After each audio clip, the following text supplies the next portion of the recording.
Hi, my name is Yasser Salim. I'm the founder and CEO of FOSS Academics. We will be releasing quite a few free educational videos over focusing on the topic of Agile ACP exam or Agile methodologies over the next few days as a wrap up content wrap up series for Agile. Um, and thank you once again to our audience for subscribing and watching. So let me just start with the concept of value stream delivery or value stream mapping. Is basically, as the name suggests, it's a graphical representation of the value or a portion of the product that's being delivered to the customer. It is the purpose of value stream mapping is to outline the steps that are actually required to deliver product feature from conception to delivery. It's a visual tool that's designated to illustrate, analyze, and improve the steps required to the delivery of a product feature or a product outcome from start to finish. And basically, it also focuses on waste elimination. Next term we have is the term potentially shippable increment. Potential shippable increment is, as the name suggests, is a portion of a project that's being delivered to the customer if needed, and it has there is a capacity for a new work item to begin in that as well. Service request is another term. Is basically, it is the purpose of a service request is to signal the need for a new work item to start, or a new work feature in a project to start. So typically used to indicate that there is a new capacity of a new work to begin. It is also used for the alignment to pull-based nature of Kanban, where new tasks are started based on the team's current capacity of work and also work in progress limits. I will be explaining the WIP limits in later on in this video. Another term used in Agile is called parking lot. Parking lot is a term that's used in meetings.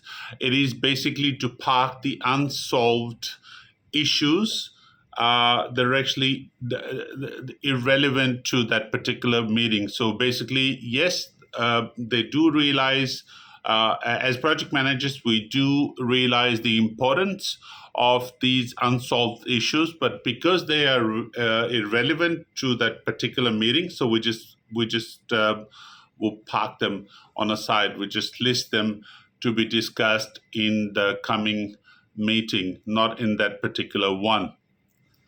Cross-functional teams. No one denies the importance of a cross-functional team. As the name suggests, as I said to you, the cross-functional team is basically it's a team that actually contains the team members that actually have the ability to work across different functions of an organization. These team members carry a variety of skills and expertise that actually enables them to do start and work from start to finish without any dependence. Next term in Agile is called epic. Epic is basically a large user story that needs to be broken down into small, realistic, and achievable chunks. Epic is basically too big to be completed in a single iteration, so they do break down epics into small user stories, more manageable, smaller user stories for implementation. Simplicity, the art of maximizing amount of work not done. That is also one of the term that's used in agile projects. And so basically, it reduces the time spent on non-essential tasks, focusing our efforts as project managers on what truly adds value to the customer.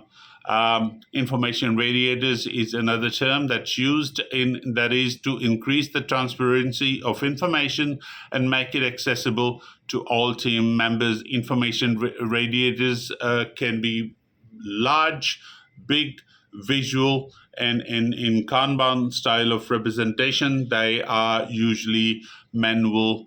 There could be a notice board, or could be a big sign at the entrance of a meeting room, for example, or a team development or programming room, to help understand without having to make a huge effort in identifying where that information is. Next term we have in Agile concept is a 3 Amigo meeting. The purpose of a 3 Amigo meeting is basically to discuss and align the project on the perspectives of business development and the testing of users, of a user story. Basically, the purpose is to address potential issues early before they occur. So before it is the identification of the issues, which we may come across later down in a project, as opposed to encountering them when they actually occur. Hope it makes sense to you. I've discussed in my previous video about risk burn down chart. So this term now is risk burn down chart.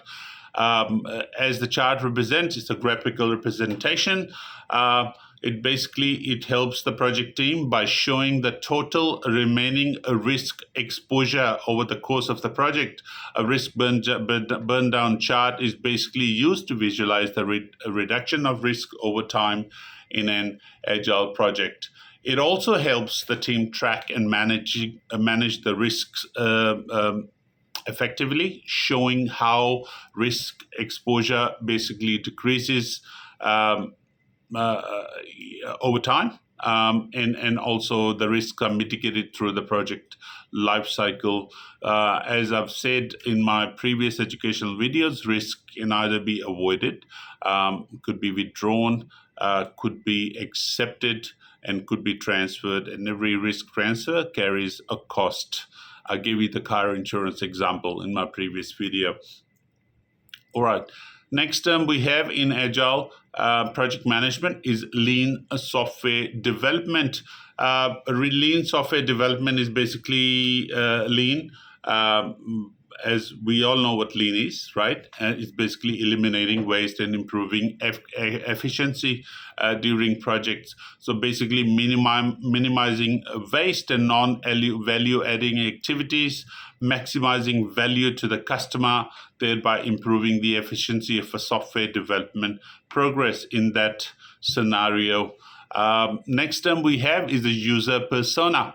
User persona, as the name suggests, is a fictional character used to create, it's created to represent a user type in a project, or the target user type, for example, within the demographics of the projects, and the attitude, behavior set that basically might use a product or service in a similar way. It helps the team understand the needs and motivation levels of the users or customers. Next term we have in Agile methodologies is a cone of uncertainty. As the name suggests, cone is basically a pyramid. It's a model that actually shows how uncertainty diminishes over time. So as we move along the project, things become more clear and visible, and the uncertainty level basically comes down with time during a project. So it actually also describes the evolution of the amount of uncertainty. So you can actually have a chart or basically a graph that actually shows the amount of uncertainty that decreases as we move along the project. So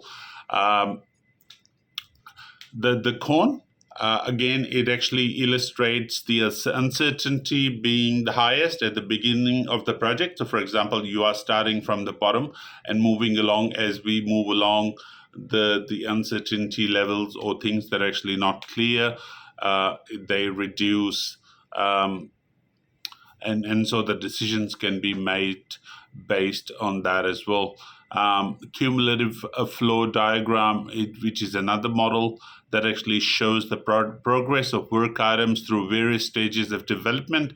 It actually helps to identify the bottlenecks and understand the workflow diagrams. I'll be coming and explaining more about the workflow diagrams in my coming videos on PMP.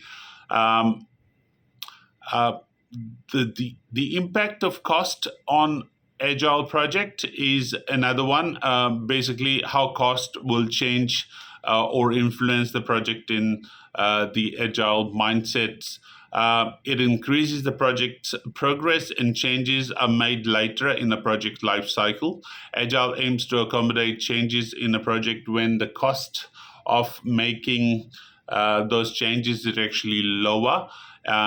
Earlier, so this is that early feedback loop, so things can be changed and improved without minimal cost, and it actually emphasizes early on continuous delivery of a valuable software or a product. Sprint goal is a term, and what's the use of that as well? It is a cohesive objective that guides the team's work during the sprint. It's achievable through the product backlog items as we refine them during product the backlog refinement meetings with the product owner or the customer, and it gives the team a shared target for the sprint, ensuring that there is a focus on delivering coherent functionality in a project. So another term we use in Agile project management is a big room planning, or PI, program increment planning.